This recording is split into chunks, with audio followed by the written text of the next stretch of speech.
new chapter, that is chapter 4, Basics of Operating System, part 1. In part 1, we are going to learn about number 1, introduction of operating system. Number 2, we'll see what is operating system. Then we'll see examples of operating system with market share. Then we'll see history of operating system, features and roles of operating system. Then we'll understand the concept of kernel in operating system. Then different types of kernel that are used in operating system. Now let's begin with introduction of operating system. Operating system, that is also called in short OS, is one of the core software program that runs on the hardware and makes it usable for the user to interact with the hardware so that they can send a command, that is the input, and receive result, that is output. It provides a consistent environment for other software to execute commands. It means it provides an environment to run any application or any program on the computer system. So we can say that the operating system acts at the center through which the system hardware, other software, and the user communicate. You can see this figure. This figure shows the basic working of the operating system and how it utilizes different hardware or resources. You can see this is our computer system that consists of the different components like CPU, disk, mouse, printer, etc. And over this hardware, that is our computer system, our software is installed, that is our main software, that is our system software, that is called the operating system, that contains the utility. And over this system software, different types of application can be installed, like we can install the games, a spreadsheet, word processor, database, internet browsers, etc.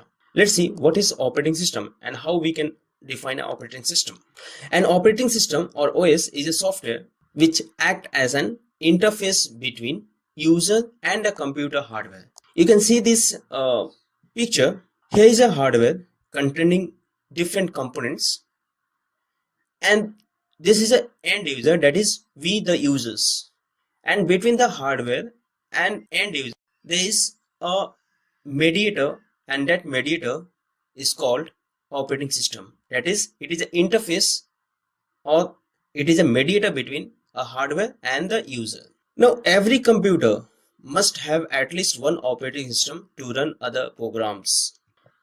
An application like Chrome, MS Word, games, etc. needs some environment in which it will run and performs its task. The operating system helps you to communicate with the computer without knowing how to speak the computer's language, because the computer understands the binary language and we the users don't understand the binary language. So the operating system provides a medium through which, without the knowledge of the binary language or computer's language, we can directly communicate with the computer and perform different tasks. It is not possible for the user to use any computer or a mobile device without having an operating system. So you can understand how the operating system plays an important role in either in a mobile system or either in a computer system. Now let's see some examples of operating system with the market share. Market share means how they are widely used all over the world. Here is the list of operating system with the latest market share. The example of operating system are Windows, Android, iOS, Mac operating system, Linux, Chrome operating system, and Windows Phone operating system. And to understand this market share, this is the market share. You can see Android and Windows operating system are widely used all over the world. So all over the world, Windows shares the 40% of the market, whereas Android has the 38% of the market. The market share of Android is 38%, that stands second position after Windows. Then is iOS, that is a Apple's operating system. Then Mac operating system, that is also the iOS only. And then after that, the others include the 2%, that is a Chrome operating system and Windows Phone operating system, including the Linux. Now let's see some history of operating system. Operating system were the first developed in the late 1950s to manage the tap storage.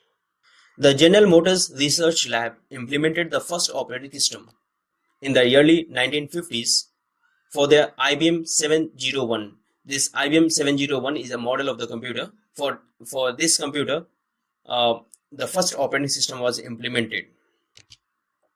In the mid 1960s, operating system started to use disk, and before that disk was not there.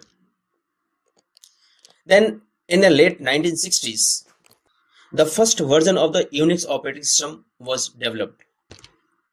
The first operating system built by Microsoft was DOS, and it was built in 1981 by purchasing the 86-DOS software from a settled company.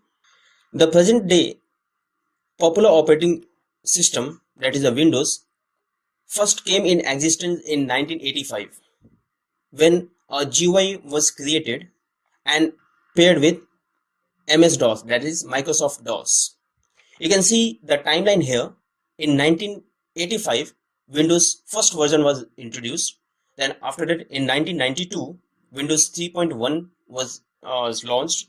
In 1995, Windows 95. In 2000, Windows XP was launched. In 2006, Windows Vista was introduced. Then in 2009, Windows 7 was launched. In 2012, Windows 8 was launched, and 2015, Windows 10 was launched. And currently, Windows 10, the new version of the Windows 10 is being, and today Windows 10 is widely popular. Now let's see the features or roles of operating system. Important features of operating systems are: number one, protected and supervisor mode. That is, operating system supervises all the applications, whether the application is working properly or not. If some errors are there in the application or some errors occurred in the application, it will automatically show to the user to take the appropriate action. The second is allow disk access and the file system, including the device driver and the networking security. That means it allows to access file over the disk or to access file in any application. So for that also operating system is responsible. Now the next feature is it allows program execution. That means we can execute any compatible program over the operating system. Next is the memory management and virtual memory multitasking. That is, it shows all the memories, how much free memory is available, how much memory is occupied by different application, as well as it also create a virtual memory for performing a multiple tasks at a time. Next operation, the important operation it performs is input output operation.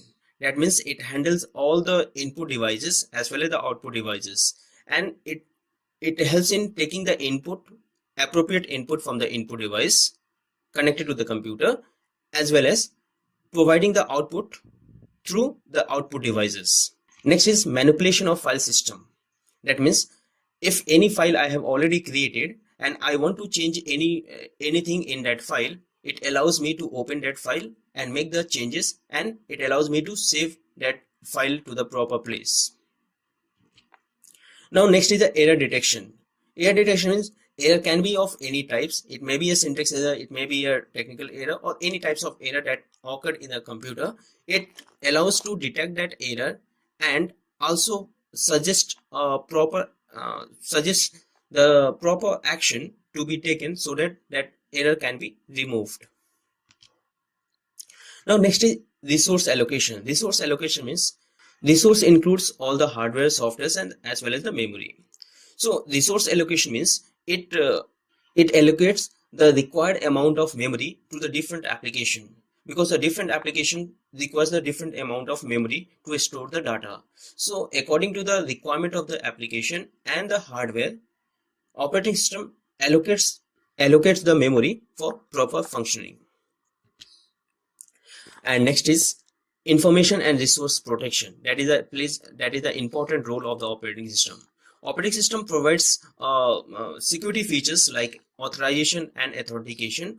Authorization means operating system allows the user to enter his or her username, and authentication means where the operating system asks the user to enter both the username as well as the password. Using authorization and authentication, it helps in protecting the information and resources. Now let's understand kernel. What is kernel? The kernel is the central component of a computer operating system. The only job performed by the kernel is to manage the communication between the software and the hardware. You can see in this figure, here is the user. User opens the application or any programs, and this application is opened by the operating system, and operating system works with the help of the kernel, and kernel interact with the hardware. This way, this kernel lies in the operating system. A kernel is at the nucleus of the computer. We can say the nucleus means at the center of the computer. It makes the communication between the hardware and the software possible. You can see this is the hardware and this is the software, and between this there is a operating system and containing this kernel. So it makes a communication between the hardware and software possible. You can see in this second figure also, this is the hardware and this terminal is the software, and between this there is a operating system, this containing a kernel. So while the kernel is the, you can see there is a kernel, one side there is a kernel and another side there is a shell. This kernel makes the communication between the operating system and the hardware, whereas this shell lies between the operating system and the application, that is the terminal. So in other words, we can say a kernel is the innermost part of the operating system, whereas a shell is the outermost part of the operating system. Let's see the features of kernel. The first feature is low level scheduling of the process. Low level scheduling means it processes the works in a low level language that will be easy to understand by the machine. It performs the inter-process communication. Inter-process communication means we do not see that process, that the process between the hardware and the operating system, that is called the inter-process communication. It processes synchronization. Synchronization means the changes done at one place will be reflected on another place. That is called synchronization. So it performs the synchronization. Next is context switching. It switches the context from one by one. That is, for example, I will take an example of switching. For example, if a computer have the two users, sometimes we change the user from user 1 to user 2 without log out also. We simply switch the user. That is the context switching. Now, there are the different types of kernels. Let's see the different types of kernels. There are many types of kernels that exist, but among them, the two most popular kernels are: number one, monolithic. Monolithic means a monolithic kernel is a single code or a block of program. Remember one thing, it is a single code or a block of program. It provides all the required services offered by the operating system. It is a simplistic design which creates a distinct communication layer between the hardware and the software that I will show you in a diagram. Then second type of kernel is microkernels. This microkernel manages all the system resources. That may be software as well as the hardware. In this type of kernel, services are implemented in a different address space. The user services are stored in user address space, and the kernel services are stored under kernel address space. So there are two spaces are there. One is kernel spaces. You can see the diagram here. First, see this monolithic. In the monolithic, this is an application. This is a hardware. And monolithic is a single code or block of the program. It provides all the required services offered by the operating system. Whereas in the case of microkernel, it manages all the resources. You can see here there is only one application. Now you can see here there is an application, Unix server also, device driver also, file server also. It manages all the system resources, and in this kernel the services are implemented in a different address. You can see that there are different addresses are there, and there is a space also, that is a space for, you can see here this is a kernel space and this is our address space where different applications are controlled. This way both monolithic kernel and macro kernels are used in operating system. So this is a major difference between monolithic and microkernels. Today in this video we'll learn up to here only. I'll meet again in the next video with the next topic, that is functions of operating system. Till then, prepare your notes and study. Stay home, stay safe. Thank you.